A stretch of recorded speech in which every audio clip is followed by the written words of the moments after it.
machine.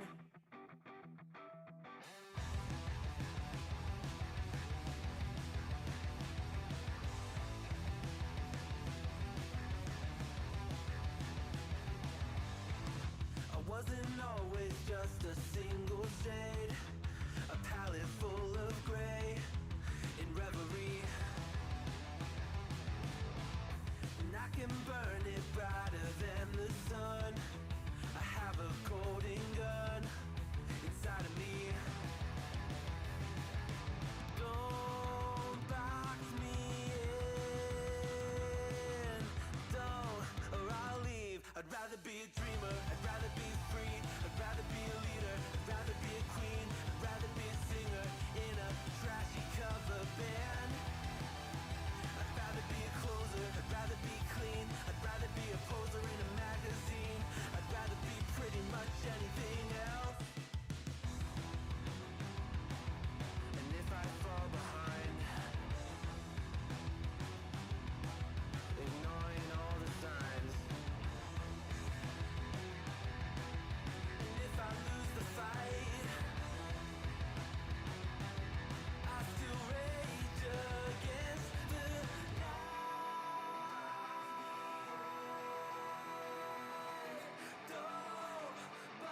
I'd rather be a dreamer, I'd rather be free, I'd rather be a leader, I'd rather be a queen, I'd rather be a singer in a trashy cover band.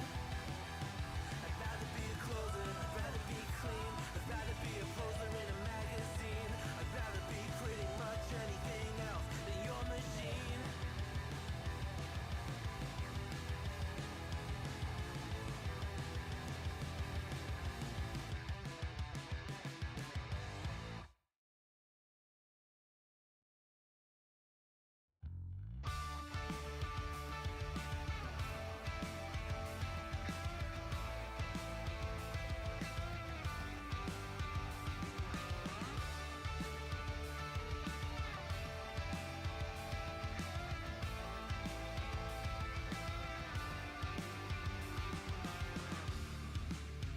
It's plain and simple, dear.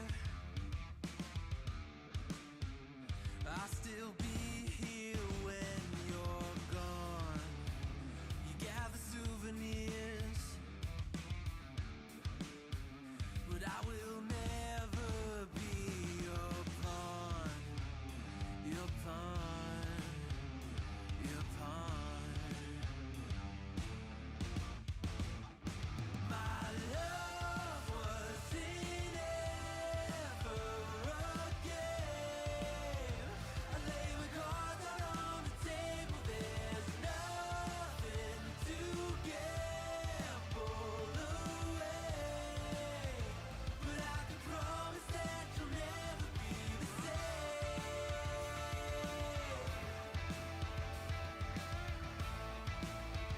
But I can promise that you'll never be the same.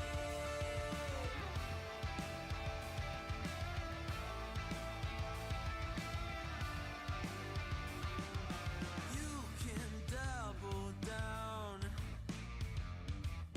I'll still be a proud haven for your love is never love.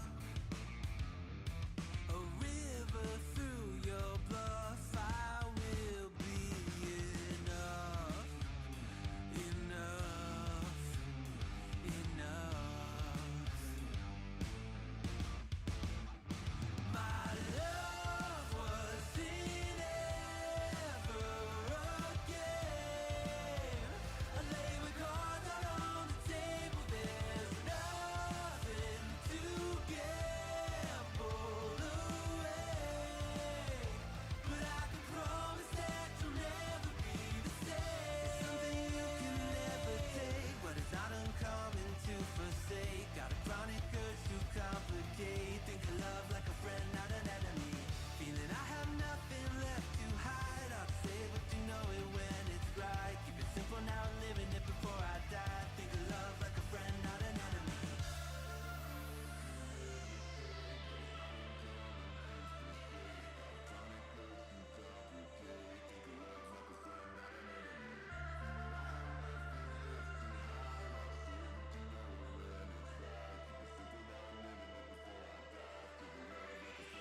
My love wasn't ever a game.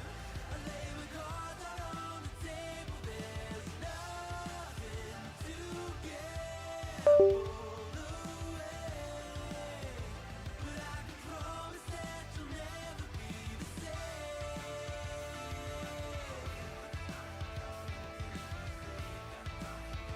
But I can promise that you'll never be the same.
Welcome to the Thursday stream. I hope everyone's having an awesome Thursday. Welcome, everybody. It is Friday Junior, basically. The weekend is here.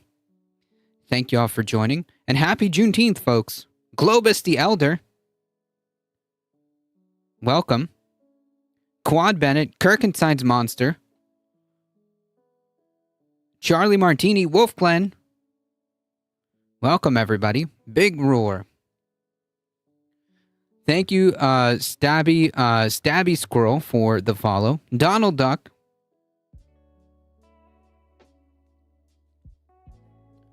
Welcome, everybody. I hope everyone's doing okay.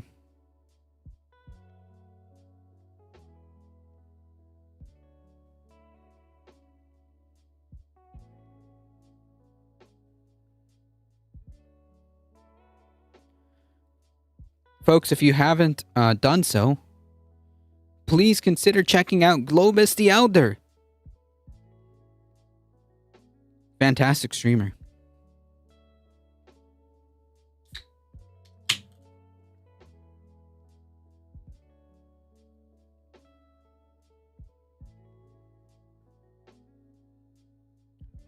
Thank you all for being here.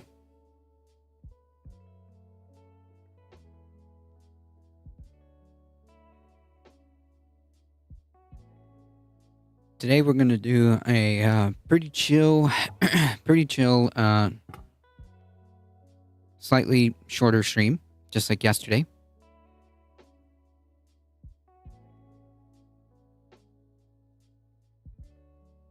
Before we get started,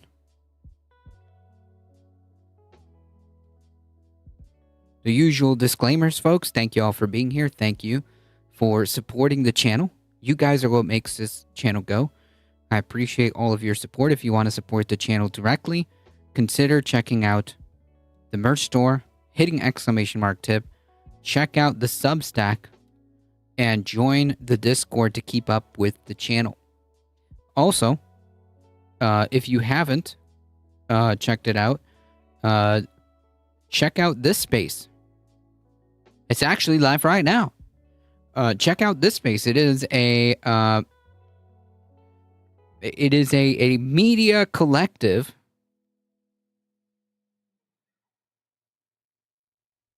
a working class media collective.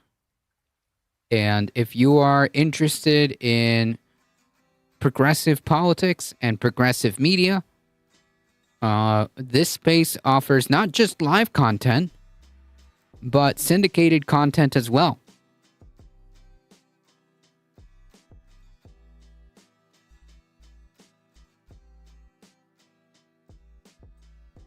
Some fantastic people are part of this space, including the great Benjamin Dixon, Leftist Mafia, which includes folks like the Rational National and the Humanist Report.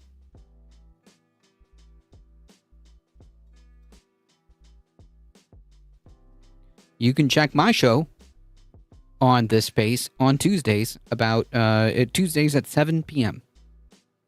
So consider checking that out, folks. The rest of the streams are here on Twitch and on YouTube. If you're on Twitch, keep doing what you're doing. Keep hitting that follow button. It really does help us out. Thank you to the new followers. And on YouTube, thank you all for being there. And thank you for liking the stream. Do all the things. Hit all the buttons, folks. It really does help us out. We just passed 380 subscribers on YouTube, and we just passed 2,610 followers here on Twitch. Can you believe it? It's incredible. You guys are incredible.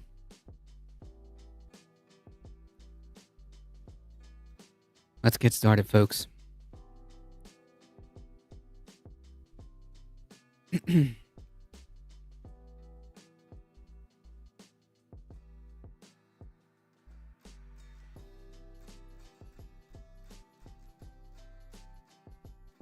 hey, have you ever been in that situation where, and maybe this happened to you like in junior high or something like that, maybe high school even, where you got a crush on somebody and they don't pay attention to you.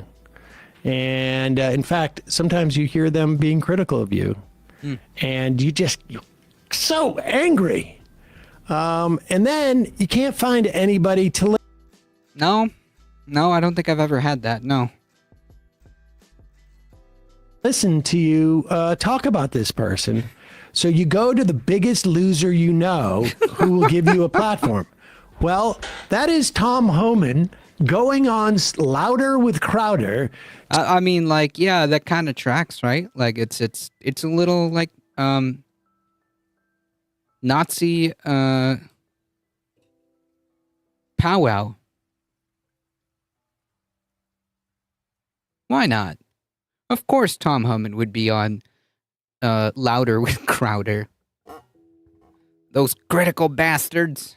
To complain about AOC. This is such a weird.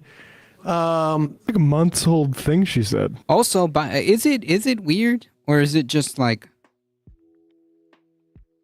average conservative behavior? Well, I guess it's weird to anyone who's not a creep, but that's just average conservative behavior. He's really focused on this because he blames her for drawing attention to how illicit the ICE has been in this instance. And also he blames her for letting people know what their rights are when they deal with ICE. Yeah, I think we actually went over this where Tom Homan was bemoaning the idea that there are people like AOC and just human rights groups, lawyer groups that were going on social media and reiterating the rights that people have. And he was bemoaning that idea. Let's be clear. ICE, these people are not law enforcement. They're not. They are, they can deport people here, and it's a civil procedure. Unless you have been deported and returned, which apparently is a very small amount of people. But if you have entered this, and unless they can prove that you crossed the border illegally, as opposed to just not having documents, or as opposed to overstaying a visa, you have committed a civil infraction. Yep. Functional equivalent of a speeding ticket. And they don't have authority to do anything other than to deport. So Homan's pissed about this because he's like the rest of his ICE force. They're all just sort of wannabe washouts. Yeah, they're rabid. They're rabid bigots who are frothing at the mouth at the thought of trying to arrest as many brown people as possible. Legal, undocumented, American citizens, it doesn't matter. From real law enforcement who were able, maybe they got a coupon from the Army Navy store and were able to buff up. That's basically what's going on. Now, if they bring somebody over from the FBI, which they do, they're even bringing over IRS enforcement to help them out. Maybe a different story, although in the capacity that they're operating, I'm not sure. Kirkenstein's monster, welcome. But here is Homan showing up on Louder with Crowder. And Crowder, is it me or does it look like he's like done some work? I know it's been a while since I saw him, but he does look a little bit different. He looks, honestly, It's filler. It's the divorced dad, because I refuse to call this guy a father, but it's the divorced dad effect. have filler. They all have Divorce that energy. so much filler. He looks like That's what it means to be a mighty manifest. that's Gender affirming care. He looks like he does in that. What was that guy? I can't remember the guy's name who did that animation of Crowder's Nightmare. That's Sir Mr. Samuel Cedar. Put some respect on that man's name. It's Eamon Animation. Eamon Animation, which, by the way, if you haven't checked it out, and you're kind of into horror, political horror / kind of like even comedy, I will put the channel that Sam Cedar's actually talking about. Consider checking them out. He does fantastic work, by the way. Masterpieces.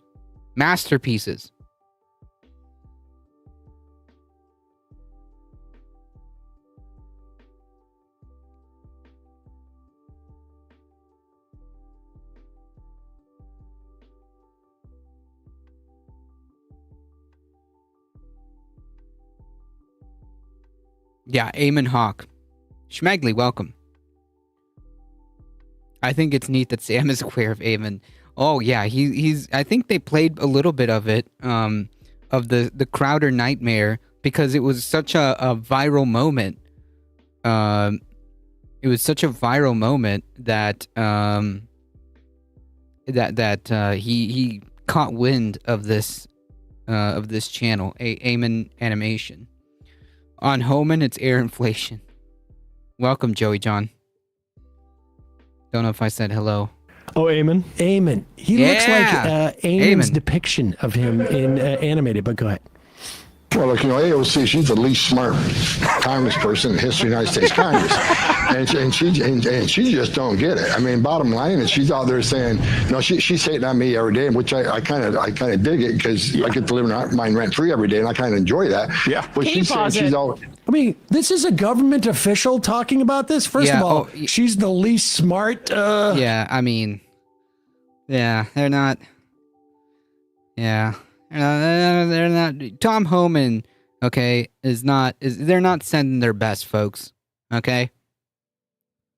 Also, like he's tripping over his words over here. Maybe he's just like desperately trying not to like call her a slur.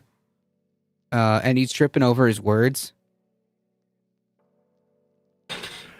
As this guy bumbles. Okay, Einstein. Yeah, I mean, gosh, it's hard for me to keep up with, Ben's over here. The slurring of his words, but like, I just want people. Tom Thumb needs to take the marble out of his mouth. I like that. Tom Thumb.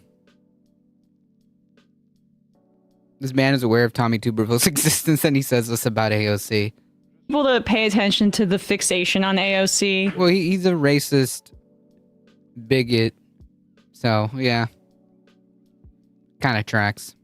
It is psychosexual. It is really, really, I think, dark. And they monetize this right-wing fixation with her that is about her appearance. And it's mixed in with this undertone of violence. Mm-hmm. So we used to talk about rape culture back before it was too woke. But this is the kind of thing that makes women feel unsafe to be around all these right-wing freaks. Because like, Emma is 100% correct. Because, like, let's be honest, okay? It should make you uncomfortable listening to how these people talk about a woman. I mean, it should make you uncomfortable.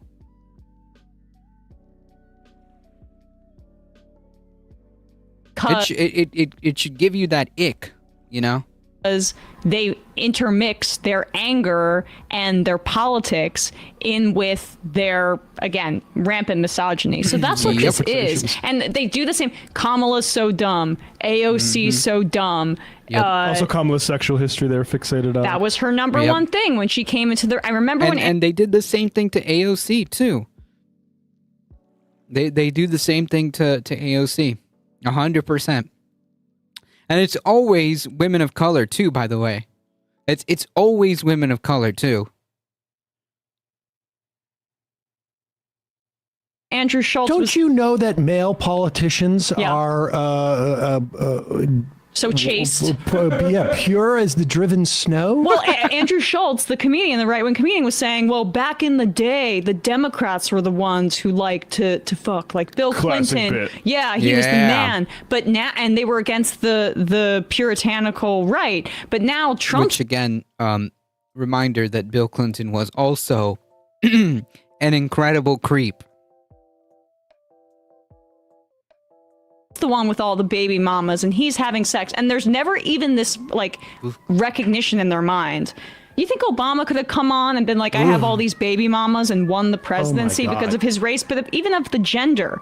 If Kamala had been bragging about all of her body count, like just the underlying misogyny in the way that they speak about female politicians is so striking to me. But and coming from a guy that it's like feels problematic to play him just expressing himself through language. It is true.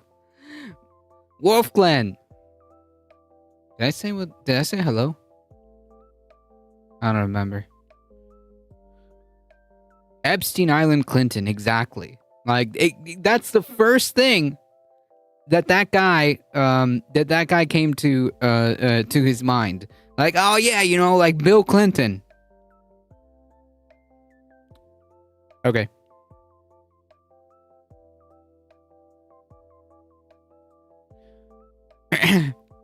That would have been funny. Was or is a creep? Still a creep. He's still alive, isn't he? Yes. You are correct, Grand Theft Autobot. You are correct.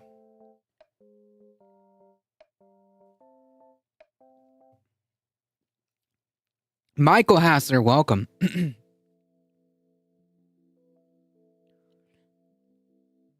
That's just my baby mama. objective that he is not as articulate as Alexandria Ocasio-Cortez, and there is no way you could argue otherwise. I would also, aside from this, it's fascinating because I feel quite confident that she is in the top 3 percentile of intelligence of lawmakers. Yep. Congressperson in the history of the United States Congress, and she just don't get it. I mean, bottom line is she's out there saying, no, she's hating on me every day, which I kind of dig it because I get to live in. She doesn't get it. Get what, bro?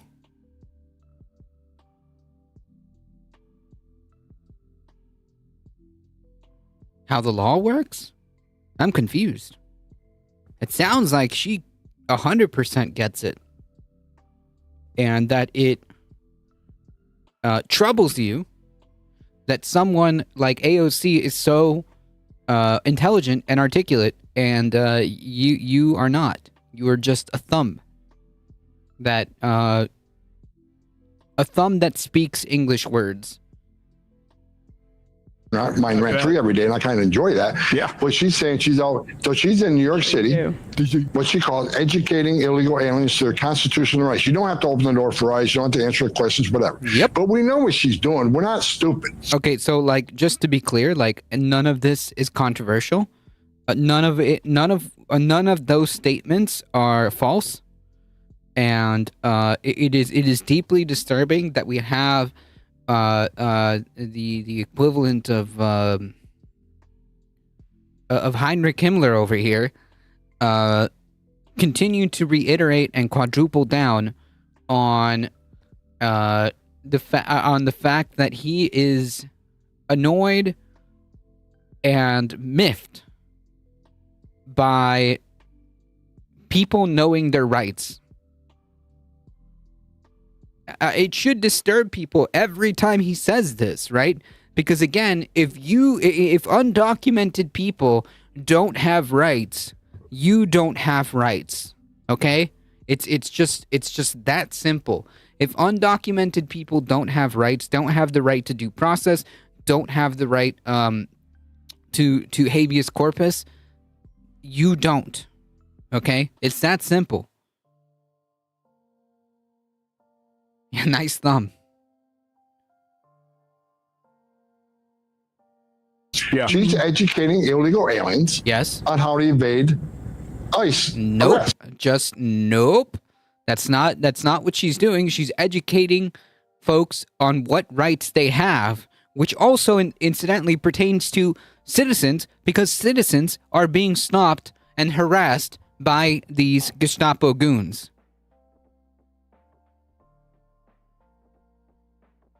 That's what she's doing. And what you don't understand is he hates that there's somebody out there saying that if ICE is knocking on your door, they need a signed warrant from a judge, not an administrative warrant, not an ICE warrant, a signed warrant from a judge. Yep. He hates it. He hates the fact that there's people out there questioning the authority of ICE agents to do. He hates the fact that he knows his ICE guys, if they go out, you've got people coming up and calling them scumbags because they are. And making them ashamed of themselves to the point where they actually have to wear masks. And this kind of violence within border enforcement and ICE is nothing new. In 2019, ProPublica had this article where they found this old group with Customs and Border Patrol people, where they were posting graphic images of Trump raping and sexually assaulting AOC. So I Yep. just want people to know like how fascism and all of this stuff and state violence is intermixed with interpersonal violence and like these feelings of empowerment that always come at the subjugation. Yeah, I remember that story that Emma's referring to, and it's ugh. But that makes it harder for us to violate all the rights. I mean, Trump wants them all gone. Yep. That's exactly it. That's exactly it.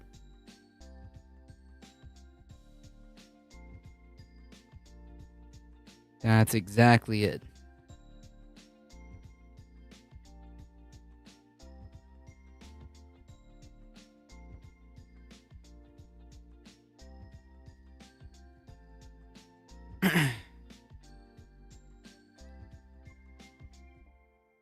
Of another group, and the groups can transfer on an hourly basis about who they're going after.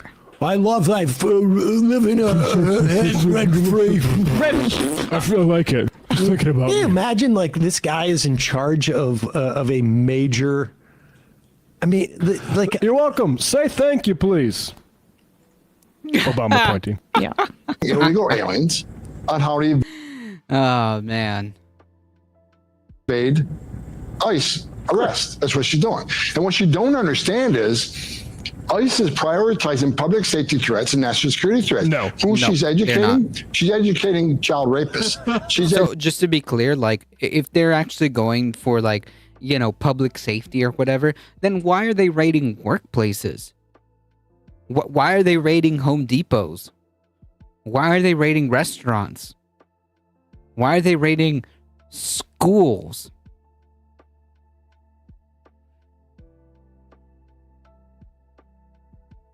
It's a farce. They know it's bull. They know it's bull.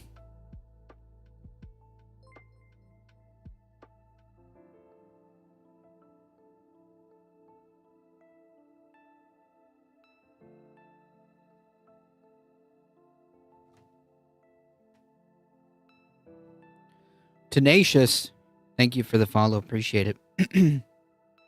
educating people who've committed armed robberies and committed rape and committed sexual assault. That's what she's educating.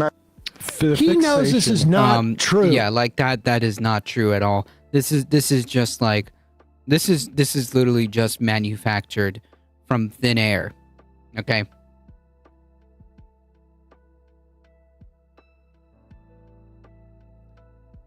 Like he's just making stuff up. It's about as verifiable as the disgusting and racist stunt that the White House pulled by putting a bunch of pictures of presumably undocumented people and making up like just random crimes. Okay, of course, of the most disgusting nature that they could think of. Some of which weren't even technically crime. Whatever. The point being is that it's the same. It's the same energy. I got the song from Mario Paint stuck in my head. He knows this is not true. No, it's like the Emmett Till style, like sexual paranoia. 100%. And he's bringing up sex crimes. I know I'm a broken clock here, but it's just so incredible to me how you can see how upset he is and fixated he is on this. And incidentally, ICE also, I mean, or at least the immigration policy of the Trump administration no longer considers rape and domestic abuse as a legitimate reason to seek asylum in this country. Yeah, right. And if you arrest people at courthouses, guess who's not showing up to press charges or to go to court dates?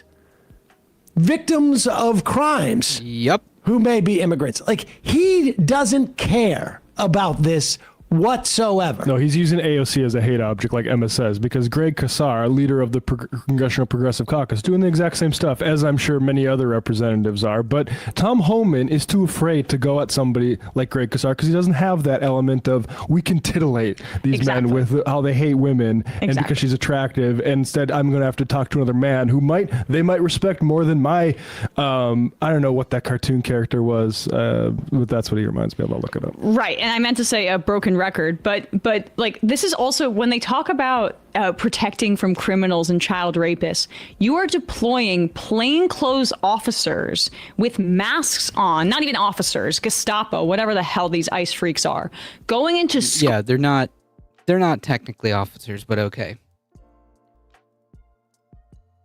Anti-War Machine Big News Day. What's going on? schools. Like we don't probably. There's a lot of those elementary school kids who going around with like they grow up to be rapists. They could, and they're taking lunch money. They are like giving.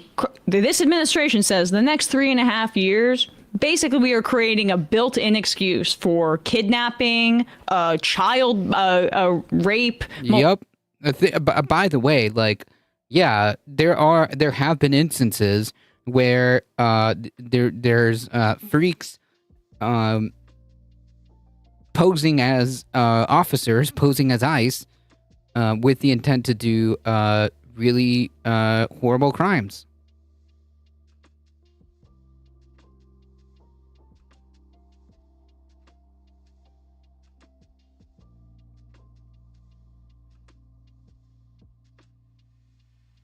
Molestation, any kind of like grabbing people off the street. Again, just to return to like a bit of a feminist point, I think any woman that sees the way that these ICE plainclothes people come in unannounced, don't have a warrant, don't show an ID, and take somebody away, has that like inherent feeling like, oh my God, this could be an opportunity that I could be raped or sexually assaulted. This also is the same thing for children. And this is the administration policy. There's no oversight. It's completely lawless. And we have the Democratic leadership not even wanting to criticize the agency because they haven't dipped. Like Trump hasn't gone minus 20 yet without any leadership or messaging on their end on immigration. Yep. Happy Thursday since last month and still happening. Oh, yeah, I mean, yeah.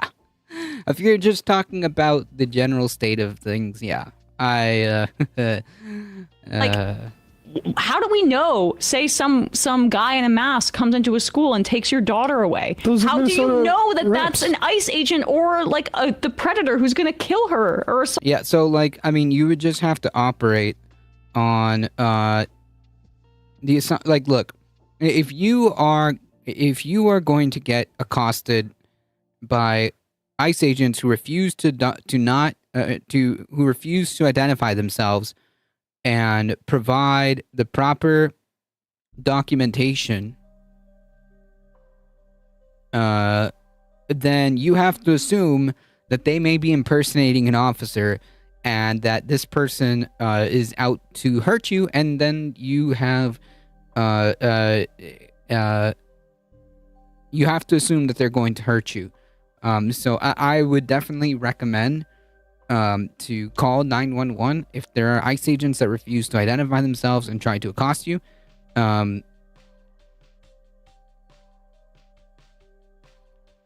Because there is no reason that these thugs should go around hiding their face and whisking people away without proper identification.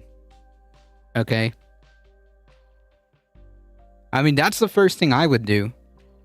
The first thing I would do is number one, don't open the door.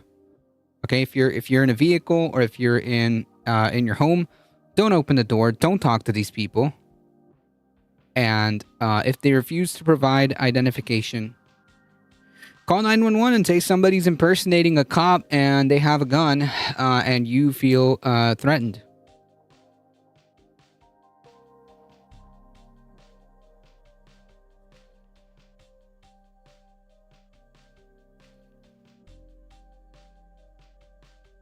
Yeah, make the local law enforcement figure it out. Yep. If they want to act, if they want to act like that, then yeah, call the cops on them. Call the cops on them.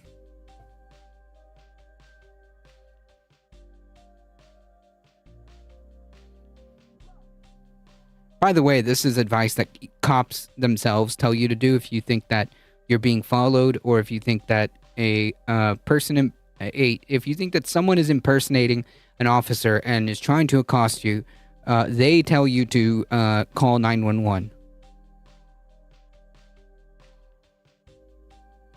They'll get bored and leave. I don't know about that, but yeah, there needs to be a precedent set here that you can't just go around masked up and refusing to identify yourself and play Rambo law enforcement, okay?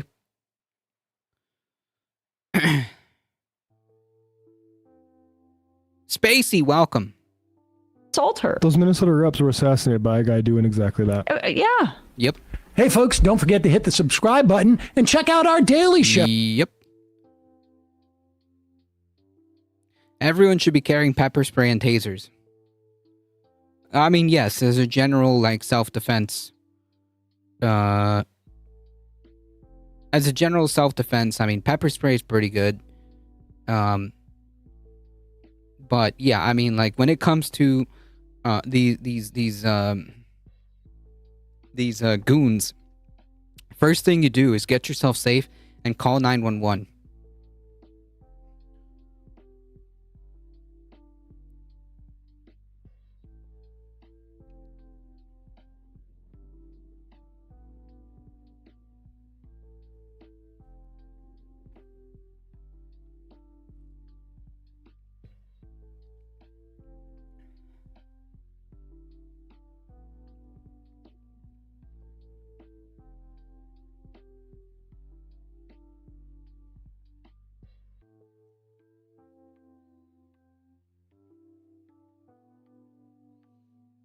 I carry pepper spray. It's good. I think pepper spray is a pretty good self-defense thing.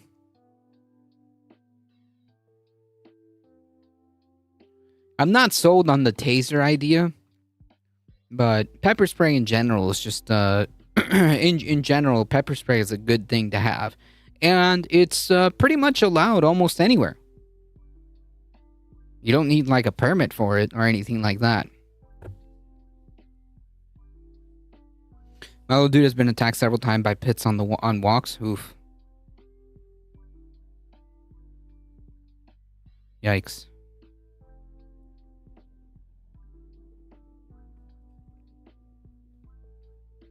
Yeah.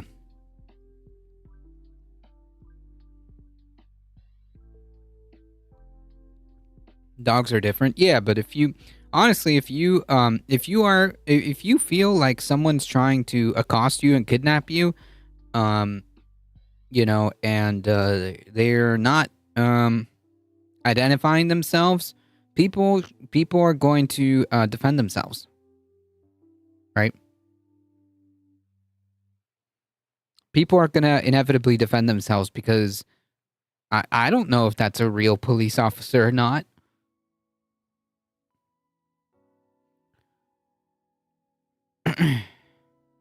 Winnie Rose, my pit bull is another good deterrent.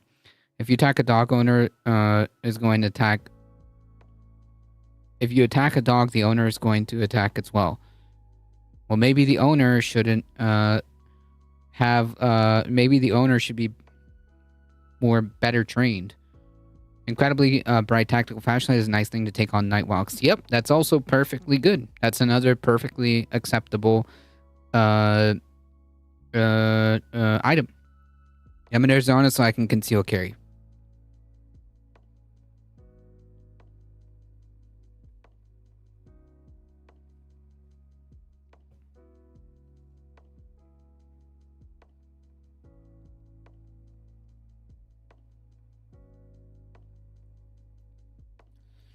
The point being is that if armed goons who are masked up and not identifying themselves, you cannot determine whether or not they're police officers, then you need to protect yourself and you need to call 911.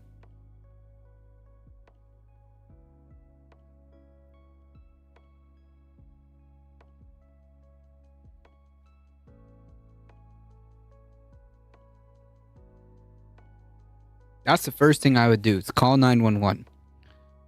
Say there's armed people impersonating officers, and they have guns. It's simple as. You got to make sure that you say they, especially if you see that they have guns. That's the first thing that you should mention. Because if they're refusing to identify themselves, you don't know who these people are.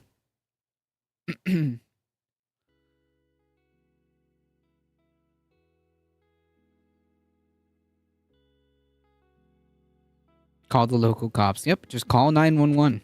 Get yourself safe and call 911. Because inevitably there will be, there has been incidents where people impersonate ICE, especially since they're not, since they're so keen on masking themselves up. It's really all the more important to protect yourself and be aware. That's all.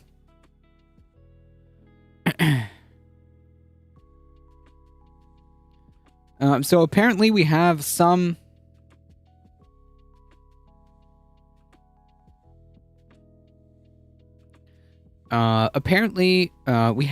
sort of time frame as to when we may or we may not enter this war. It is unclear what President Trump is going to do as far as directly getting involved. But apparently we have kind of a timeline. Maybe. You ready to head out? Oh, thank you for stopping by. I appreciate it. Good afternoon, everyone. I have a message directly from the president, and I quote, "Based on the fact that there's a substantial chance of negotiations that may or may not take place with Iran in the near future, I will make my decision whether or not to go within the next 2 weeks." That's a quote directly from the president. Whether or not to go, meaning go to war? Go ahead with, the bombing of Iran? Go ahead with, arming Israel with those bunker busters? Lord Vader, Barbie. Taco! Is Trump going to chicken out? I don't know. For all of you today. Thanks, Caroline.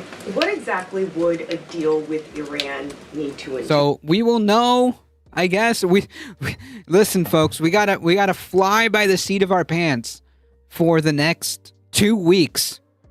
Trump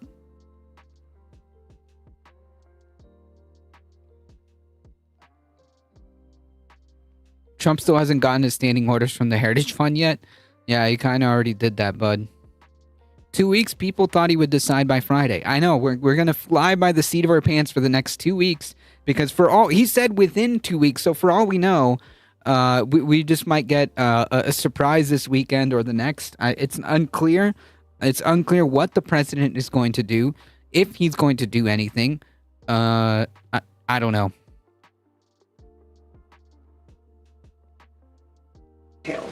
No enrichment of a uranium, and it would absolutely not. Iran is not absolutely not able to achieve a nuclear weapon. The president has been very clear about that. And by the way, the deal that also, like, just to be clear, like, his own administration's intelligence has already confirmed that Iran had no plans to build a bomb.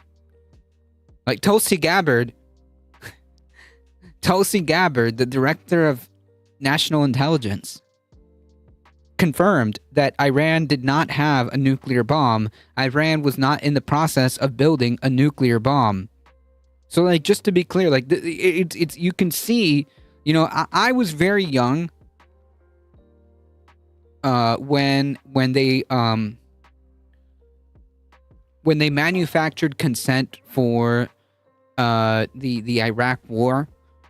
I was too young to understand how this was being made, how this was being done, but watching it now, again, from my perspective here, at we'll say I'm 30 something. We'll say I'm 30 something. Okay, I'm middle aged. Maybe I'm not. Maybe I'm younger. Anyways, to see it happen in real time, to know that there is no plans to build a nuclear bomb. Like, we had the intelligence that Iran is not building a nuclear bomb. They didn't have plans to build a nuclear bomb. And we are still going through this. Anyways. Okay? It's just wild to see it in real time. Yeah, it's the same timeline he promised his health plan would be released. Yep. Well, I don't care what she says. Trump, for the effect, will bomb Iran on 4th of July for the biggest awesome fireworks show. Yeah, that would be a Trump thing to do, right? That would be a Trump thing to do. Fire up chat GPT, Pete. Hasn't Netanyahu has been fear-mongering Iran's been building a bomb since 1995? Yeah, and you know what else I saw just like not that long ago? Old testimony when he was in Congress saying that toppling Saddam Hussein and advocating for the United States to enter Iraq would bring peace and stability to the region, which yeah. So F that guy. Seriously.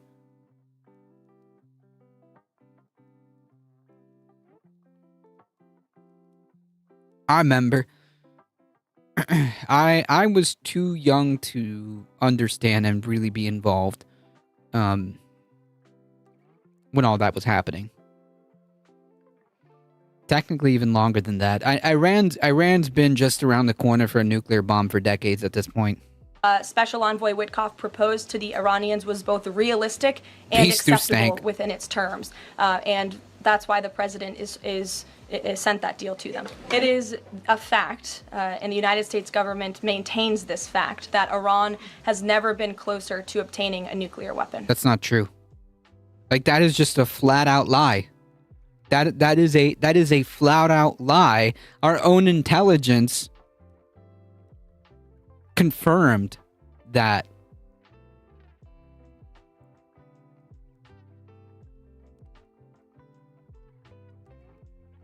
This is how this is how consent is being manufactured. This dark cloud over the over the horizon, okay, that has been approaching for decades at this point is finally here.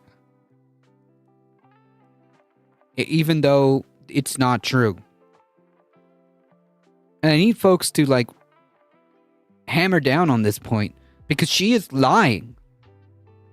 Repentant man, welcome. Yes, she's lying. She's lying. She's lying.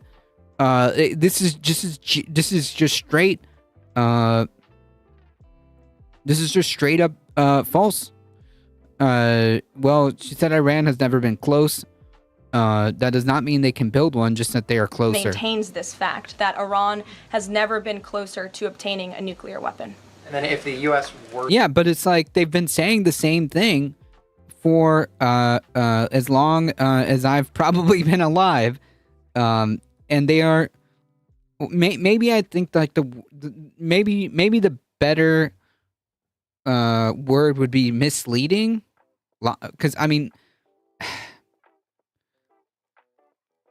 Because she's not being 100% truthful, but like technically, you know, it's like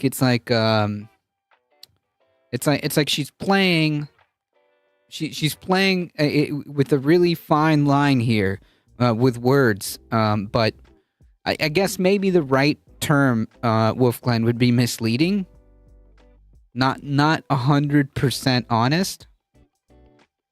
Bibi had been saying for decades that Iran is just about to get the bomb. Bibi also pulled us into the Iraq war by saying Iraq had WMDs and was about to use them. Yeah. I was literally just talking about that.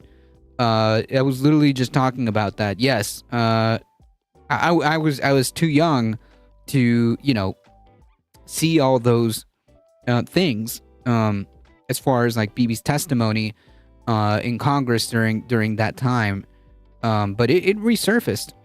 It resurfaced recently. I got wind of that. Yeah, he was 100% lying, as you say. And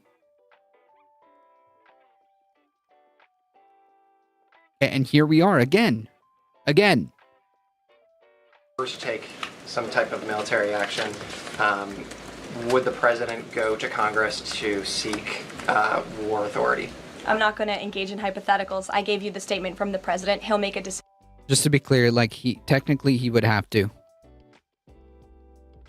He would have to get authorization from Congress to declare war. I don't know if he's going to use the old UAMF to just bypass Congress, but yeah, technically to declare war, you would need congressional approval. But yeah, the most dangerous lies always contain an element of truth. Yep. As an American, I'm sick of Israel's problems being my problems. Well, it's everybody's problem now, right?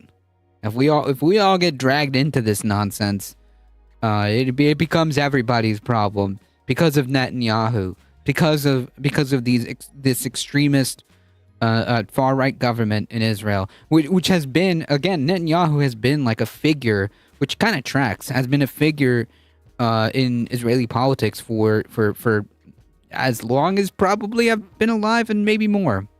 You can get Congress to approve pretty easily, though, right? Well, I guess, like, if it's just on,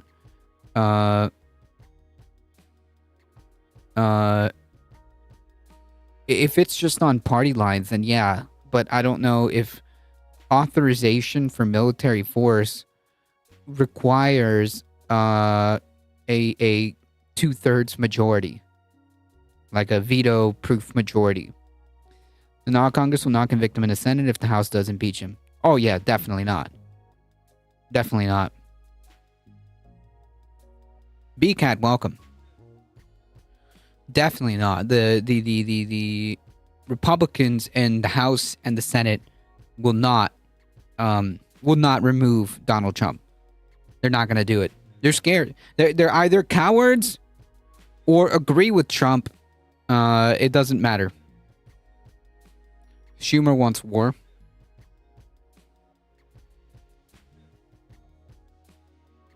Another issue.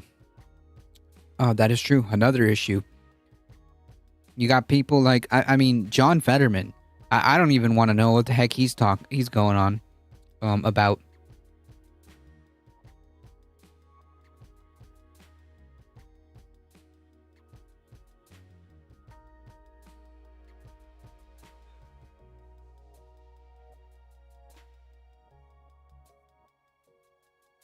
On that note,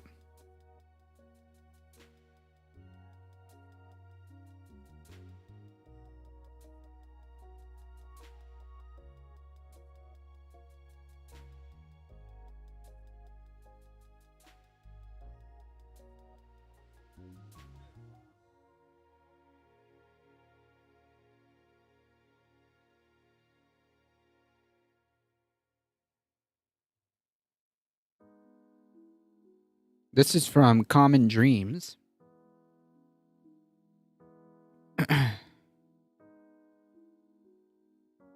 Saris.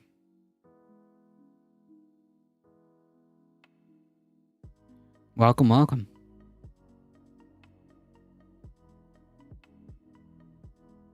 How's it going, B-Cat?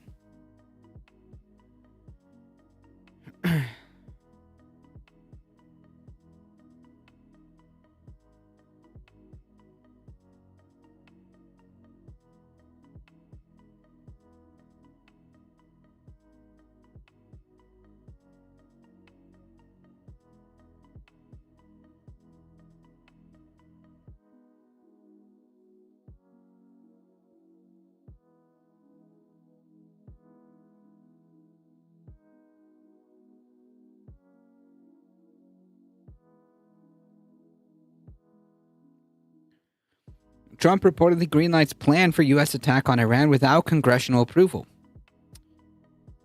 I think this may shed some light here. President Trump is set to meet with top advisors in the White House Situation Room on Thursday morning, today, in the wake of reports that he has privately approved plans for U.S. attack on Iran, a development that comes days after pressure from Israeli officials and Republican war hawks in Congress.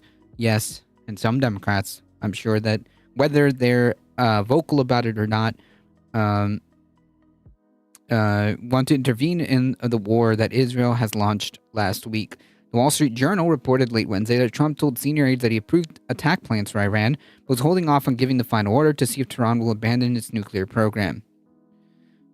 Trump weighed his decision on the U.S. military. The U.S. military continued to move forces toward to Europe and towards the Middle East, including tanker planes to refuel aircraft mid-flight, warships capable of shooting down ballistic missiles, an aircraft carrier battle group, and advanced F-22 air-to-air fighters, which flew on Wednesday to a base in Britain, the Journal observed. CBS News also reported that Trump approved attack plans on Iran Tuesday night. Trump's belligerent rhetoric and demand for, quote, unconditional surrender ahead of a possible U.S. attack have drawn sharp rebukes from Iranian officials who said on Wednesday that the country does not negotiate under duress, shall not accept peace under duress, and shall not and certainly not with a has-been warmonger clinging to relevance. The U.S. possesses 30,000-pound bunker buster bombs within striking distance of Iran, and Israel claims it needs such explosives to hit Iran's heavily entrenched Fordo nuclear site. The implication here, like, this is just straight lunacy. The closer, the longer this goes, the closer we are to having a radiological incident. Okay?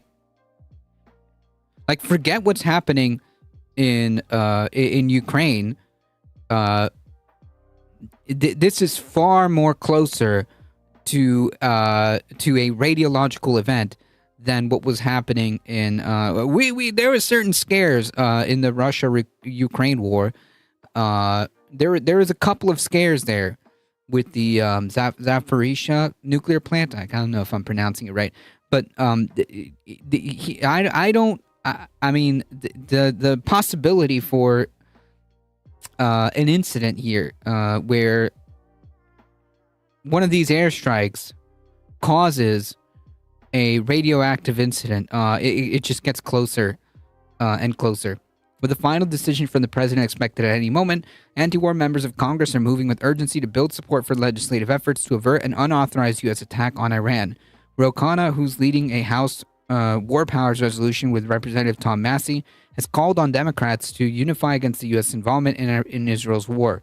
This is now defining for the Democratic Party, said Khanna to the HuffPost.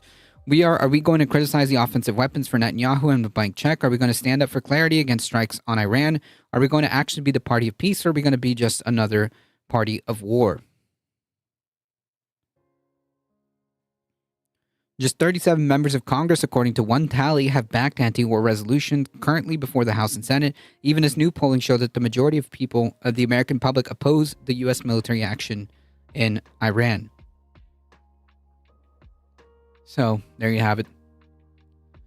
Right now, the most effective thing you can do is flood Congress with calls to show that the American people don't want to go to war with Iran, said the advocacy group Demand Progress, wrote on Wednesday, urging Americans to call 1-833-STOP-WAR to connect their representatives and push them to support War Powers Resolution. The top Democrats in Congress, Senate Minority Leader Chuck Aroused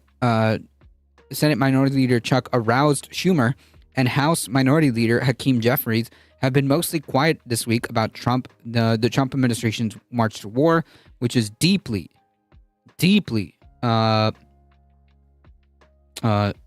disgusting. And Schumer has declined to back legislation introduced by Bernie Sanders that would bar the president from using federal funds for an unauthorized attack on Iran. This is straight disgusting. Like, if we end up in a war, okay?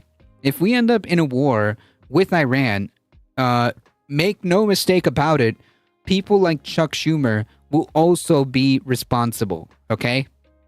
In the same lane that people like Nancy Pelosi back then also bared responsibility for us going into Iraq, for us continuing our war in Afghanistan and Iraq.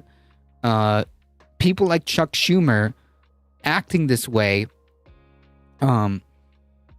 will bear responsibility, okay? If we send, if we end up in a war, in a real war with Iran, okay, anyone, any soldiers, any U.S. soldiers that get sent, that's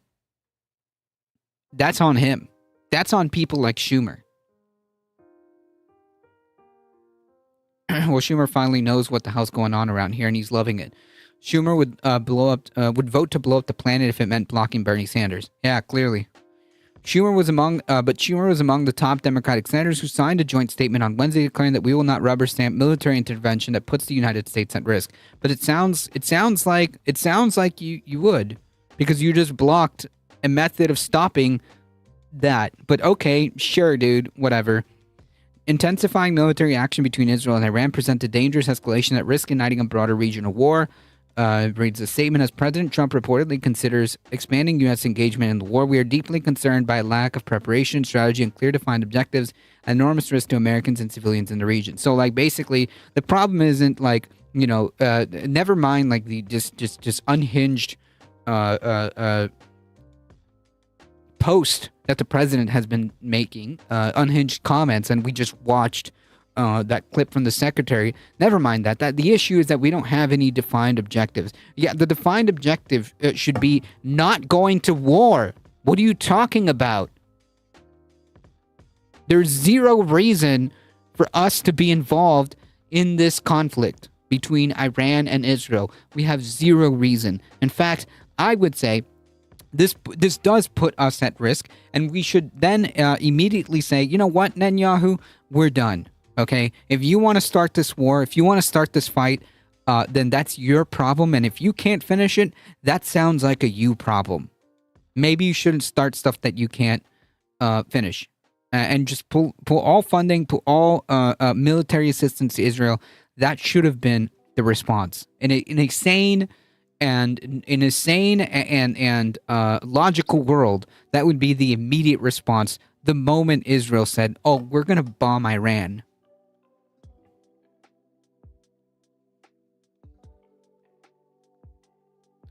Senator Tim Kaine unveiled a Wars Power resolution earlier this week in the Republican-controlled Senate, but he must wait 10 days before he can force a vote on the measure. The Constitution gives Congress the power to declare war, said Kaine. That's why I filed a resolution to require a debate and vote in Congress before we send our nation's men and women in uniform into harm's way. Senators are set to receive a classified briefing on Iran from the Trump administration next week, but the president could order a military strike before then, because reasons. Wednesday, Politico reported on Wednesday that Trump, who criticized his predecessor for allowing new wars to break out on his watch, is increasingly listening to a small group of Iran hawks who have been pushing to go tougher on Tehran. So, yeah. Yeah.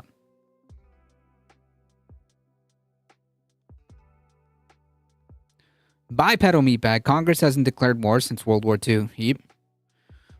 Trump has become more receptive to arguments by those advocating more military engagement, including General Michael Eric Correa, who leads the Central Command, as well as Republican Senators Lindsey Graham, who we've played clips of how he feels, and Tom Cotton of Arkansas, the outlet noted.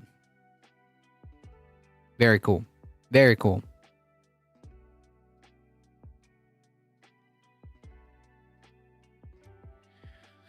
Tell Netanyahu to stop defending yourself across the Middle East, you lunatic. I mean, seriously, in a normal and sane and logical world, the moment Israel was like, yeah, we're going to bomb Iran, are you cool with this? That would be like the moment the American president should have been like, no. And then immediately cut funding and military assistance to Israel and say, like, we're not going to defend, we're not even going to give you defensive assistance. If you start this war, it's on you. It's on you. And in a sane and normal world, that's exactly how it would have gone down. But we don't, and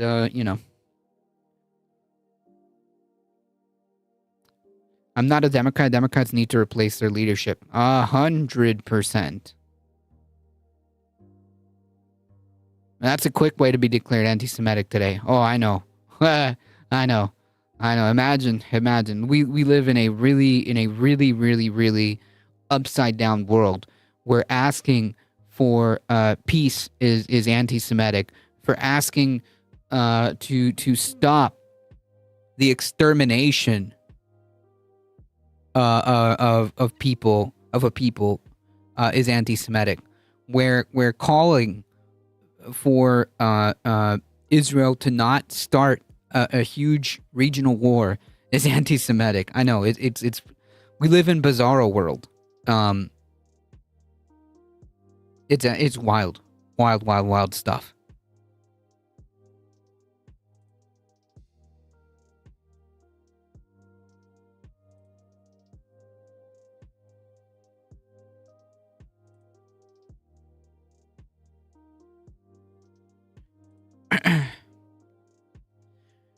But we will see, and we will keep our eyes glued to see what's happening with this broader conflict. But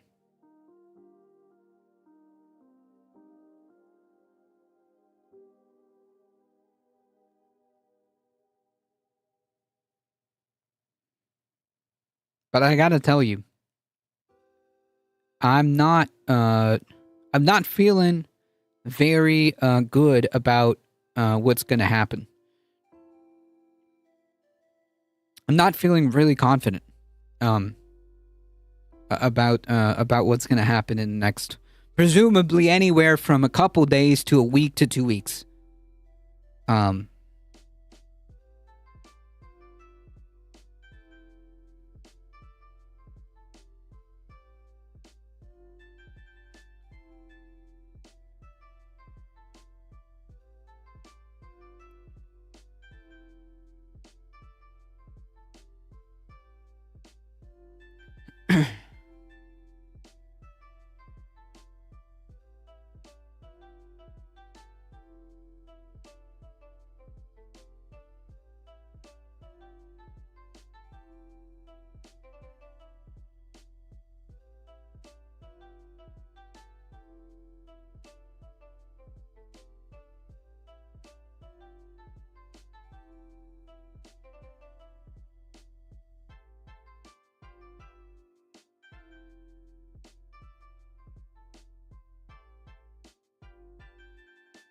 Sorry, folks.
All right, folks. Sorry about that. Shifting gears. Let's talk about Medicaid. I know, Medicaid again. Well, let's see what's going on in the Senate over here. Senate Republicans propose deeper Medicaid cuts. Here's what that means. It means suffering. It means suffering. Senate Republicans, because this is this is after the House had passed this one big beautiful bill or whatever. Just to be clear, once again, they are cutting Medicaid. Okay, like that's the whole point.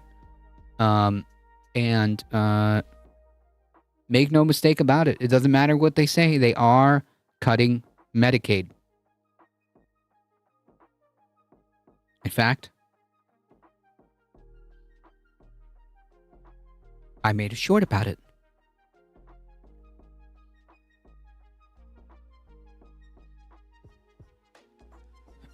As we were talking about, cuts to Medicaid, okay, are going to hurt rural communities.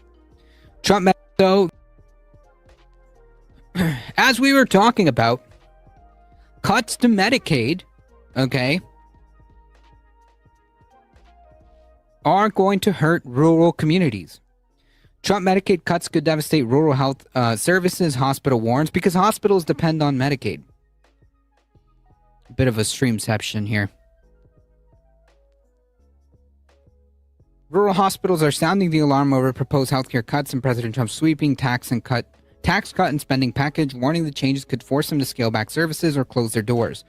The bill would reduce federal spending on Medicaid, the health program for low-income Americans, by tightening the enrollment standards and limiting federal aid to states. So again, just to be clear, the one big beautiful bill is going to cut Medicaid, okay? It is going to cut Medicaid. It doesn't matter what anybody says. They are cutting Medicaid. And the way they're doing it is exactly like this. They're tightening enrollment standards and limiting the aid to federal aid to states. And this is going to have huge implications, okay? Not just for people that are on Medicaid, but everyone else.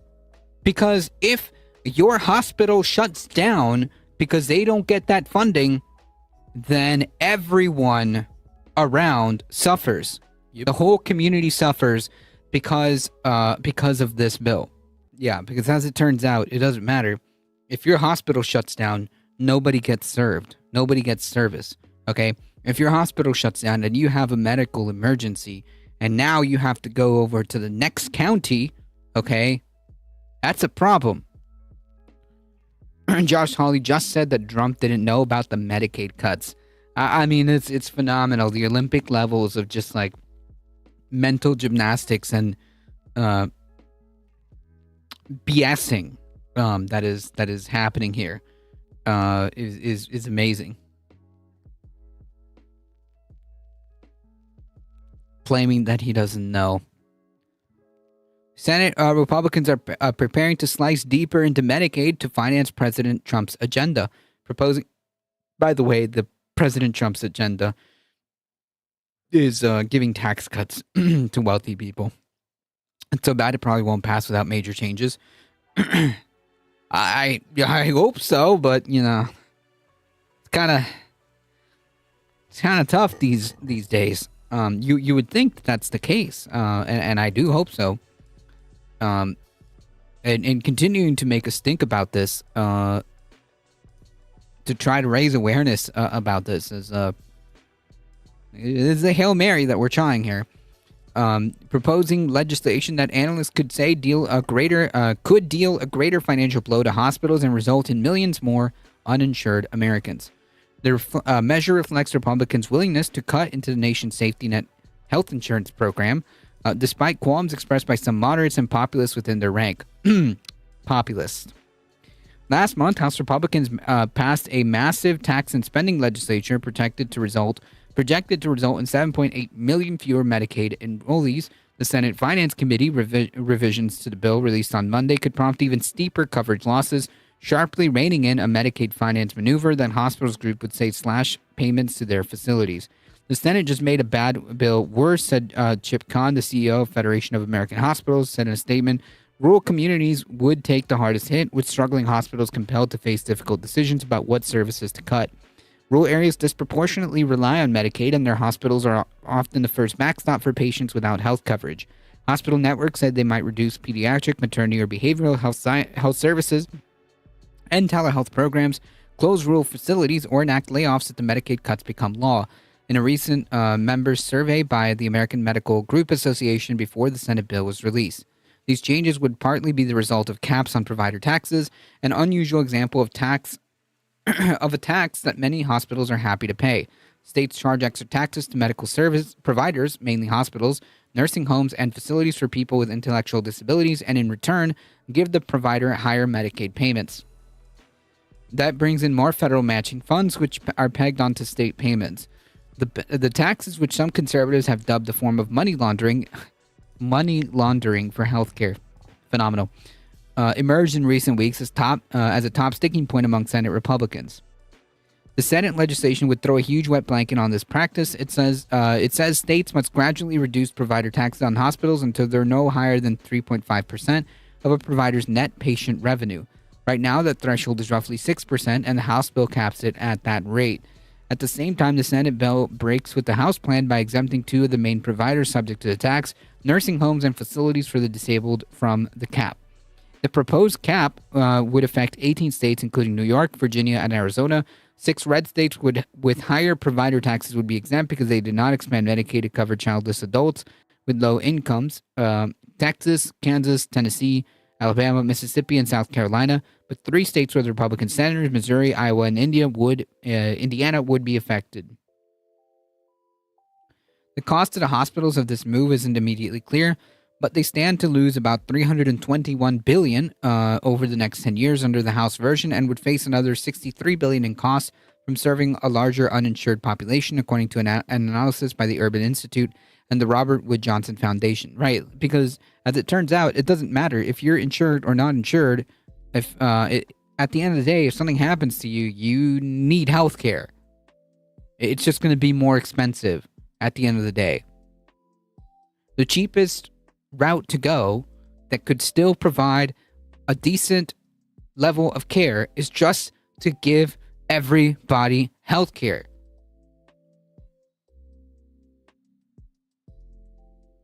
Hospitals collected $262 billion from Medicaid in 2022. Associations representing hospitals slammed the Senate legislation and called on senators to push back on the cuts. Aline Kugler, a executive director of the Alliance of Safety Net Hospitals, said the Senate bill would bottom out resources that safety net hospitals need to keep the doors open to serve their communities. The Senate is aiming to pass the bill by July 4th, a deadline set by Trump. It would then need to be reconciled with the House version and approved in both chambers before becoming law. But the path forward isn't far from clear, as Senate Republicans can only lose 3 GOP votes and still pass their bill. Waxing Philosophical, thank you so much for the raid. I appreciate it. Folks, welcome in. Welcome in, folks. If you have not seen me before, we are A Difficult Truth. We do the news. We do the politics. We're here Monday. We're here Wednesday, Thursday, at about 5 p.m. Eastern Time.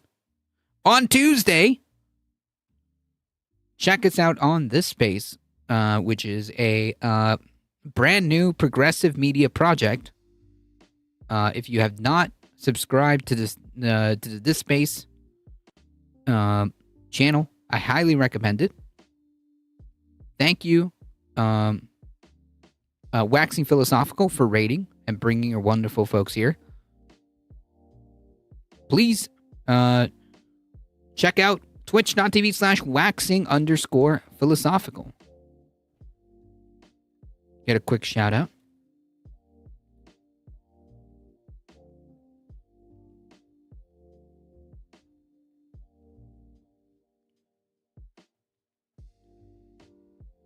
Appreciate you rating in.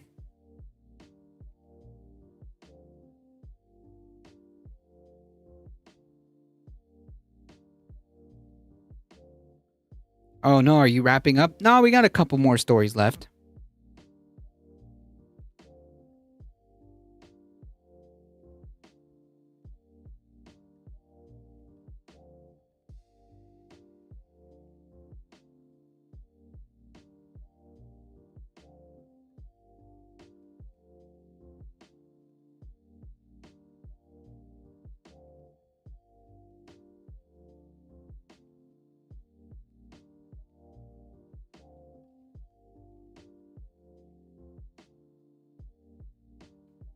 I don't know why it's not working.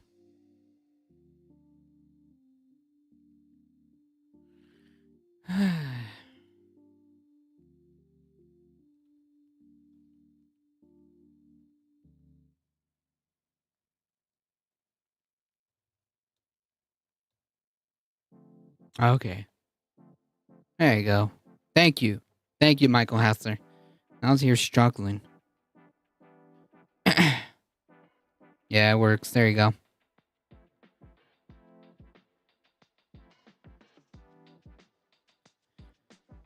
Senator Josh Hawley said on Tuesday that he's concerned the Senate proposal would hurt poor Missourians and lead rural hospitals to close, and he said it needed a lot of work before he could vote for it.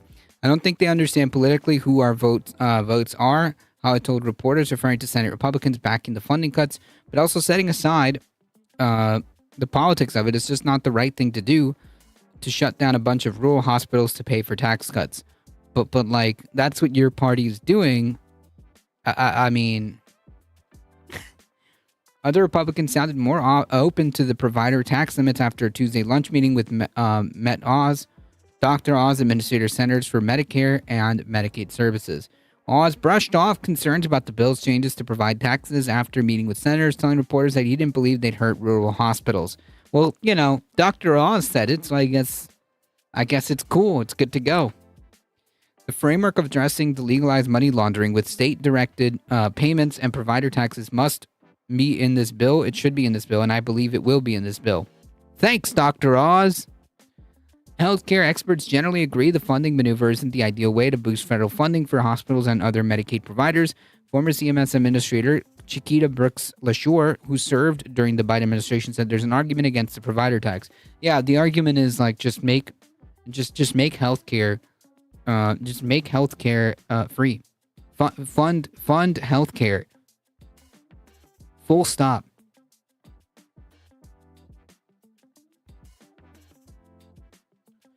If it were up to me, I would change the way states can raise their state share. But there's little support in a Republican-controlled Congress for hiking Medicaid spending in lieu of provider taxes. Other Senate changes to Medicaid proposal would expand requirements for some beneficiaries to work, train for a job, or volunteer to include parents of older teenagers. Senate Majority Leader John Thune acknowledged some members of his caucus are seeking changes to the Senate measure. We continue to hear from our members specifically on components or pieces of the bill they would like to see modified or changed or have concerns about, and we're working through that. That's cool.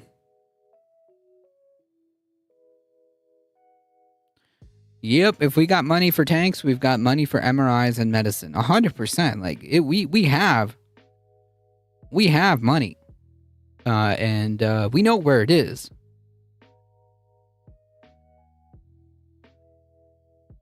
Firefly, welcome.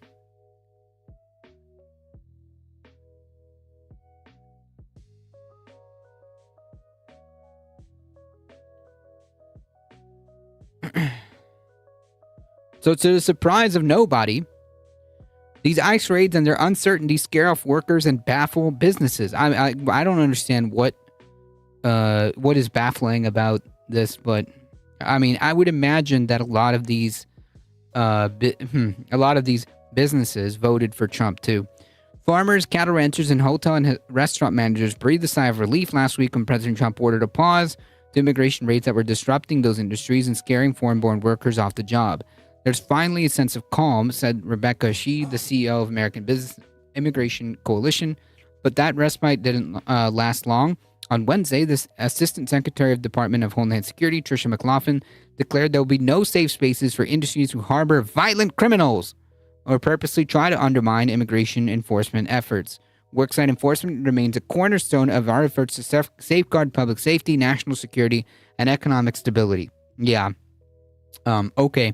So let me get this straight. The hardened, Tren de Aragua criminals are all, I guess, busting their tail off working in the fields and in the hospitality industry, but also somehow simultaneously are able to lead criminal gangs, are able to have a are moonlighting as hardened violent criminals. The flip-flop baffled businesses trying to figure out the government's actual policy. Well, the government's actual policy is that we should have no brown people, and the government's actual policy is one of white nationalism. So there's your answer. That's not a way to run business when your employees are at this level of stress and trauma. Well, it sounds like maybe you bet on the wrong person. Maybe betting on a fascist is the wrong thing to do.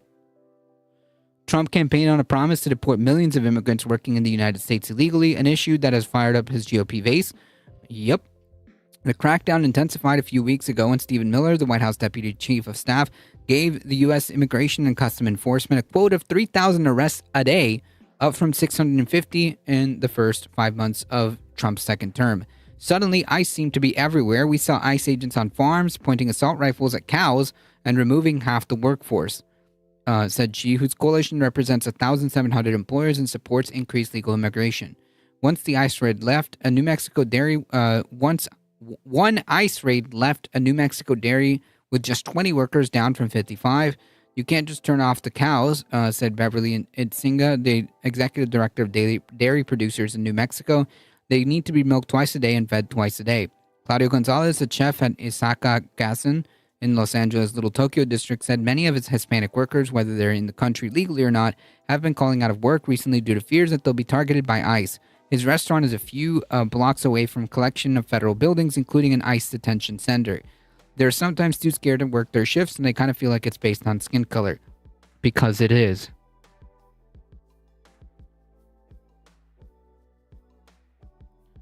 It's so bad for the cows if they don't get milked enough. Yep.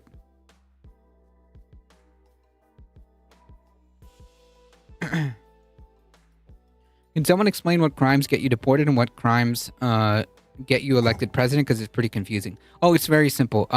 Being brown is the factor here.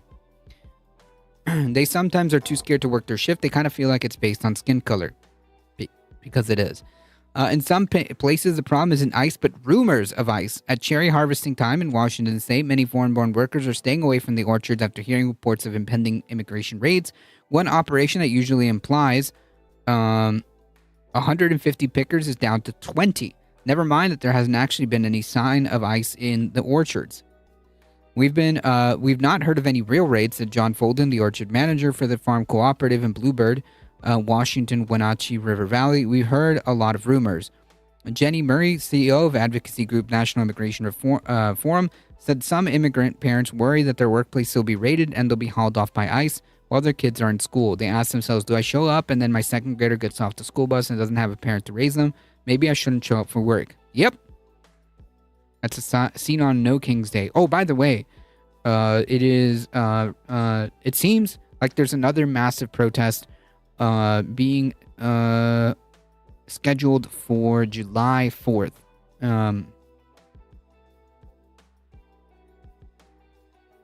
So just a heads up. Yeah, I still haven't seen any red hats on those fields. Yep. The horror stories were conveyed to Trump, members of his administration, and lawmakers in Congress by business advocacy and immigration reform groups like Xi's coalition. Last Thursday, the president posted on his social media platform that our great farmers and people in the hotel and leisure business have been stating that our aggressive policy on immigration is taking very good, long-time workers away from them, with those jobs being almost impossible to replace. Why is that? Where are the lines, as Grand Theft Autobot says? Where are the lines of red hats forming up to, do these jobs? It was another case of Trump's political agenda slamming smack into the economic reality. With the U.S. unemployment low at 4.2%, many businesses are desperate for workers, and immigration provides them. According to the U.S. Census Bureau, foreign-born workers make up less than 19% of employed workers in the United States in 2023, but they accounted for nearly 24% of jobs preparing and serving food, and 38% of jobs in farming, fishing, and forestry. It's really clear to me that people pushing for these raids are that target farms and feed yards and dairies have no idea how farms operate, said Matt Teagarden, CEO of Kansas Livestock Association, said Tuesday during a virtual press conference. Torsten Slok, the chief economist at Apollo, think in Spanish, Apollo Global Management, estimated in January that undocumented workers account for 13% of U.S. farm jobs and 7% of jobs in hospitality, such as hotels, restaurants, and bars. The Pew Research Center found that last year, 75% of registered voters, including 59% of Trump supporters, agreed that undocumented immigrants mostly fill jobs that American citizens don't want. And yet,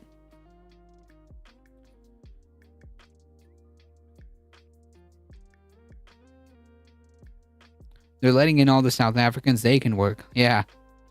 Does anyone remember years ago when Cali sent out a thing where they offered people to come work the fields for above U.S. minimum wage? All they had to do was keep up. 2 people responded, and neither lasted. Yeah. It tracks. An influx of immigrants in 2022 and 2023 allowed the United States to overcome an outbreak of inflation without tipping into a recession. In the past, economists estimated that America's employers could add no more than 100,000 jobs a month without overheating the economy and igniting inflation. But economists Wendy Edelberg and Tara Watson from the Booking Institute calculated that because of the immigrant arrivals, monthly job growth could reach 160 to 200 without exerting upward pressure on prices. Now, Trump's deportation plan and the uncertainty around them are weighing on businesses and the economy. The reality is a significant portion of our industry relies on immigrant labor, skilled, hardworking people who have been part of our workforce for years. When there are sudden crackdowns or raids, it slows timelines, drives up costs, and makes it harder to plan ahead, said Patrick Murphy, chief investment officer at the Florida building firm Coastal Construction and a former Democratic member of Congress. We're not from 1 month to the next. We're not sure from 1 month to the next what the rules are going to be or how they'll be enforced. And that uncertainty makes it really hard to operate a forward-looking business.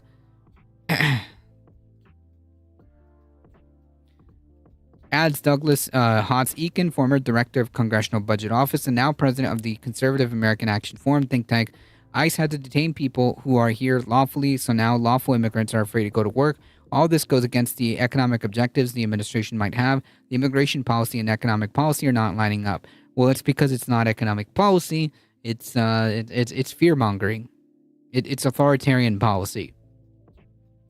You can't look at it through the lens of economic policy. This is not economic policy, right? This is not economic policy.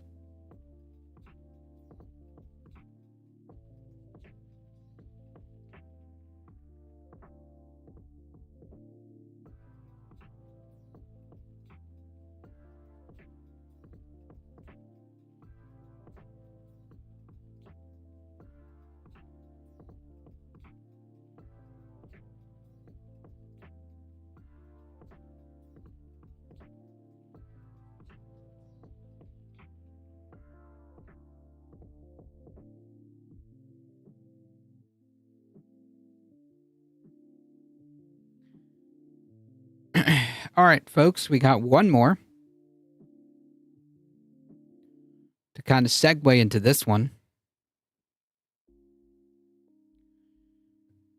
Because obviously the goal of 3,000 deportations is absurd. One of the ways the administration can make this goal closer to reality is by just making more undocumented people. By taking away protections.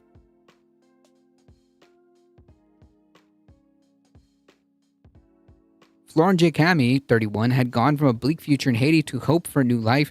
She had landed a cashier's job in the new city of Miami after coming to the country legally with a sponsor. Then President Trump declared, that she and more than 1 million people did not have legal permission to stay in the country. Trump, seeking to go down in history as a president who carried out the largest mass deportation in U.S. history, deemed that the Biden administration program that allowed Cami and hundreds of thousands of others to legally enter the U.S. was actually illegal. So, I mean, like, you know, we can dispense with the whole, like, oh, we just want them to do it the right way, okay? We just want them to do it the right way. It's a load of BS, okay? It's a load of baloney. Good for Gabby, welcome. Trump has pledged to clear the country of people who are illegally here, but the new criteria is expected to significantly expand the pool of undocumented immigrants by revoking their documentation. Correct. So since Stephen Miller is not happy with how little deportations are going, then I guess you're just gonna have to make more undocumented people. Trump seeking to go down. Trump has pledged to clear the country of people who are not white, but the new criteria is expected to significantly expand the pool of undocumented immigrants. If you're looking for the definition of self-fulfilling prophecy, look no further than Trump's stream of policies that intentionally take legal status away from people, so they go from being documented to undocumented, and then are fair game for being deported. Yep. And that's how you know this isn't about actually dealing with crime or anything like that. Said Angela Kelly, an advisor of the American Immigration Law Center and a former senior advisor on immigration for the Department of Homeland Security under the Biden administration. Hey, I mean, this is something that needs to consistently be hammered down here. If this is about apprehending scary gang members or whatever, why do you feel the need to create more undocumented people? It just goes to show that this whole thing is only about bigotry. It's only about bigotry, and cruelty is the point. That's what this is about.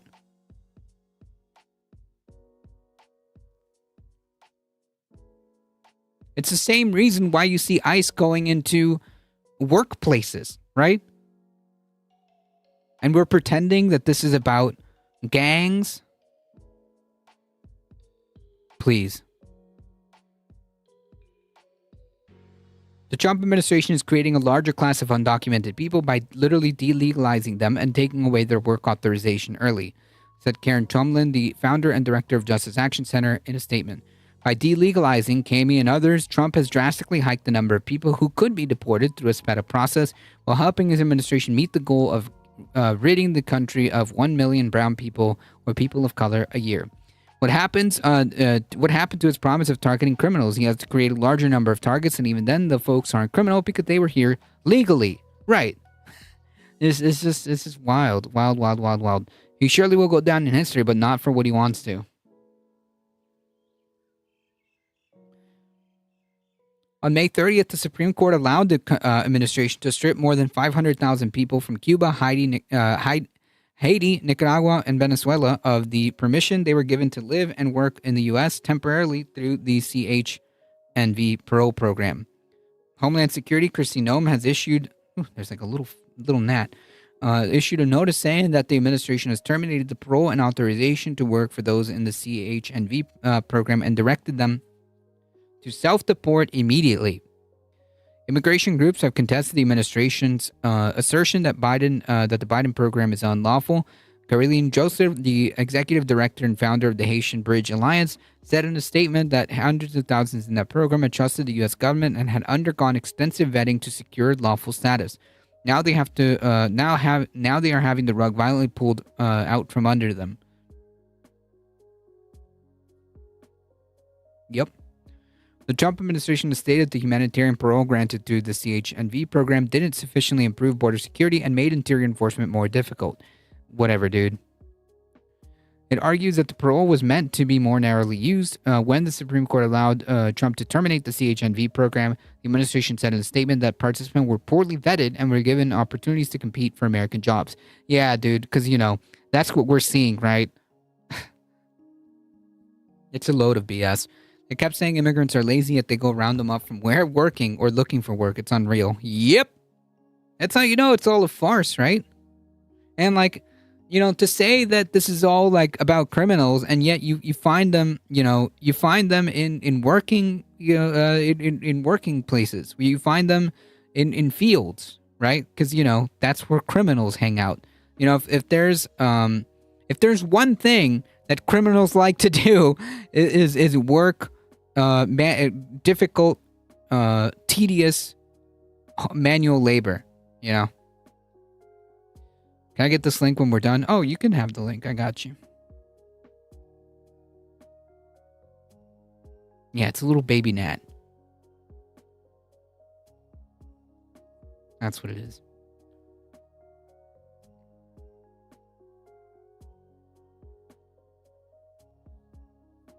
The Trump administration said the programs are promoted despite fraud within them. Evidence of fraud? Unclear. The Department of Homeland Security referred NBC News to the same statement in response for a request for additional comment. The White House spokesperson, Abigail Jackson, said President Trump promised to restore sanity to America's immigration system and end Biden's dangerous policies that let countless of unvetted aliens to enter the United States. Terminating the CHNV parole is a key part of fulfilling that promise. Parole, a temporary benefit, is granted for case by case for urgent humanitarian reasons or for public benefit. It is not a pathway to permanent residence or citizenship. This program is exploited by bad actors, undercut American workers, and encourage more illegal immigration. Yeah, bad actors like, this cashier. Steve Camarota, the director for research of Center for Immigration Studies, which advocates for immigration restrictions, support the administration's actions. Perpetuating previous parole policies is creating the situation that caused the border crisis under Biden. Yeah, sure, whatever, dude. If you don't move to end them, then you're not very serious about dealing with this reality. Whatever, dude. Fascist ghoul.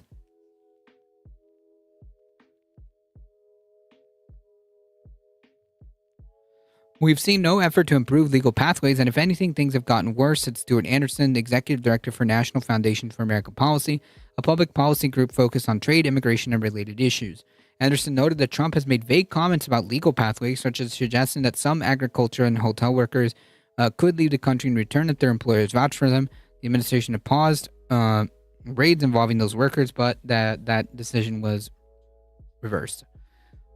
Yep, gang members have 9 to 5 jobs. Yo, Holmes, I'd love to go cap a few more ass, but I gotta work in the morning. You know what I'm saying? Yeah, right? Like, I mean, come on. Like, please, be for real. Be for freaking real, man. Like, yeah, when I think of, like, raiding an MS-13, cell, I think of going to dairy farms and hotels, known places where gang members gather.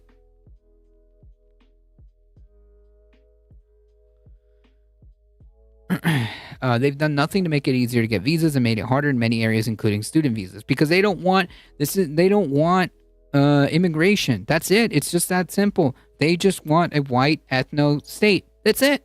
That's the goal. It's not really much deeper than that. Okay? They hate non-white people and people they perceive as non-white. That's it.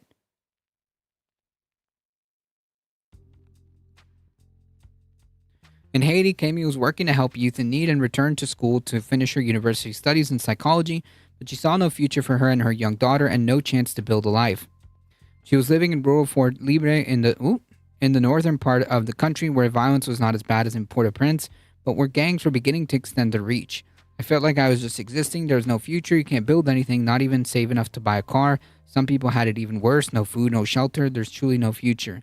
Kami was sponsored to come by the U.S. by her aunt, making it possible for her to work in the U.S. and also support her daughter and family in Haiti. It felt like a second chance at life from someone who likes to work and has strong willpower. It was a new experience and a new beginning. Because the CHNV program is temporary, good for up to 2 years, legally vetted immigrants like Kami and others would have to find other possible ways, such as temporary protected status or asylum, to remain in the country. But those other routes might also be difficult. In addition to terminating parole for hundreds of thousands in the CHNV program, Trump has been trying to revoke the temporary protected status of 350,000 Venezuelan immigrants. He's targeted 300 more thousand people from Afghanistan, Cameroon, Haiti, who are also granted TPS, which grants protection from deportation and eligibility for work authorizations for 6 to 18 months and is extendable. More than 900,000 people given permission to come into the country through the Biden administration's CBP One app have also been told to leave the country. Many who entered using the app have asylum claims or are TPS recipients. Some who use the app have been arrested and detained, and some have been shipped to El Salvador's concentration camp. This administration has gone further and wants to yank American citizenship from people who don't have at least one U.S. citizen or legal resident parent. According to Immigration Policy Institute, a Washington think tank, ending birthright citizenship for children with unauthorized parents or other non-citizens, such as temporary leave, would significantly swell the size of the unauthorized population and now and for generations to come, which, again, is how it is another avenue that they want to pursue to reach those 3,000 a day arrests.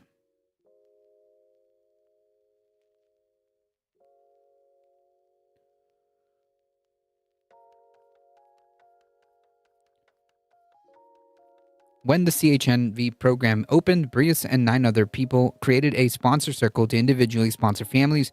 They had used their own earnings to initially clothe, house, and feed and support them as they found jobs and settled in. They also pooled money to create an emergency fund. In all, the individuals in the circle sponsored 30 people. The end of the CHNV program saddens me. It's not that these people want to leave their homeland, it's a question of survival. These people have been trying to survive their entire lives. A lot of them don't want to give up. Because giving up means death for them or just being in a position where there's nothing to live for. Kami, who had filed for TPS, has no other option now but to go to a different country. I would never stay here undocumented. All I know is I won't go back to Haiti. So, yeah. I mean, cruelty is the point, folks. Cruelty and authoritarian fascist crackdown is the point. They don't care. Doesn't matter if you're here legally. Doesn't matter if you're undocumented. The point is, if you are brown... if you're a person of color, they don't want you here. That's it. That's bottom line is what the issue is here.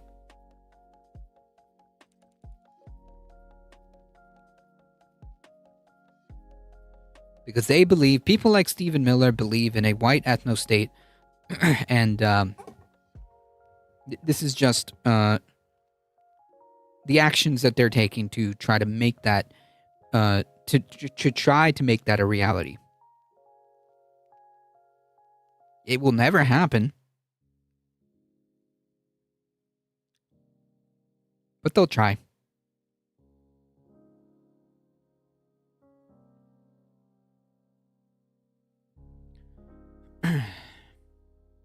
Alright, folks, it's time for me to get out of here. Thank you all for being here. I appreciate each and every one of you being here. Thank you for your support. You guys are what makes this channel go. I appreciate it. Thank you to Waxing Philosophical for the raid. Thank you for the new follows. Tenacious Stabby Squirrel. Appreciate that. Thank you for the folks on YouTube. Keep doing what you're doing. Like the stream. Make sure you share. Do all the buttons. Subscribe. Also, check out the YouTube Shorts. The YouTube Shorts. They have been doing very well. And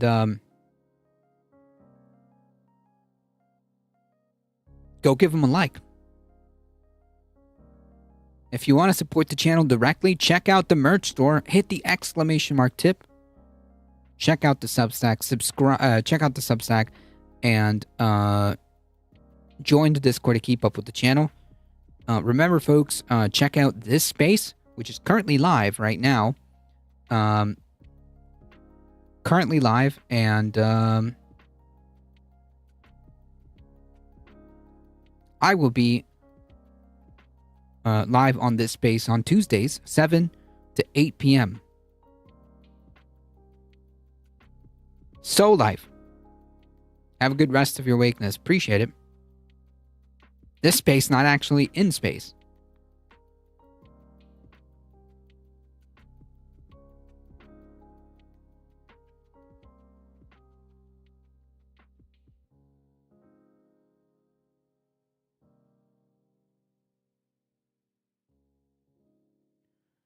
All right, folks, we're getting ready to get out of here. Thank you all for being here. Thank you, Michael Hasser, for modding the chat. Appreciate it, as always, folks. See you later on Leftist Mafia. Also on this space, by the way.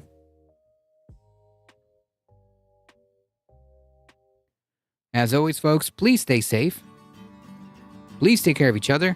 I love you all, and I hope to see you guys in the next one, Monday, 5 p.m. Eastern Time. See ya! Which is time to hear me say, oh my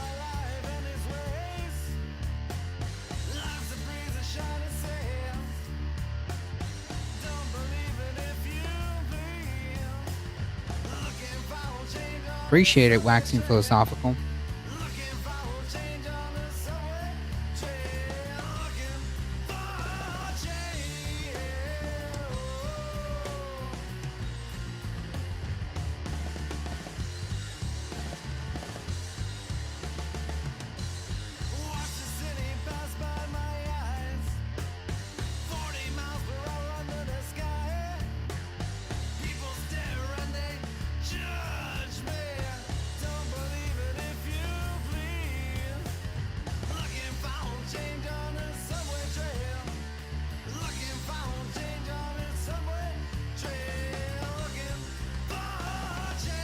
All right, folks, hang tight. We're heading out in 5, 4,